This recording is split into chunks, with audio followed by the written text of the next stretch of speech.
手把手，祷告手。我们看到大马路上总是有这种的指引，特别是在上下班的时间。亲爱的大家，在我们的今天生活中，是不是有去过许多的目的地呢？而这些目的地，有可能是我们必须去的，也有可能是我们人生的一小段。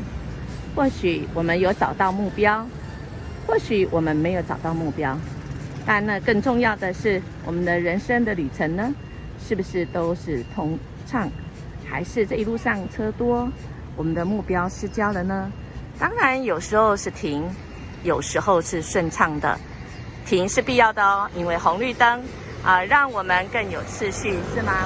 在圣经当中也来教导我们，在人生当中，其实有神给我们那个目标性，也就是他会动了那个善功在我们的心灵里面，而这动了善功的主，他会帮助我们能够完成这个善功。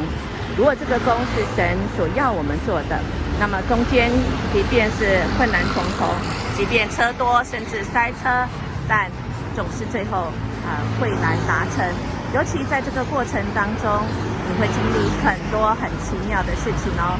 我们这个系列手把手祷告手，相信这是神所动善功的话，那么我们就会不断越来越多增加我们所经历的，也来鼓励我们一生，我们的道路越走越有力哦，好不好？我们今天来分享一件事，感谢今天在我们生活中上帝的保守跟带领。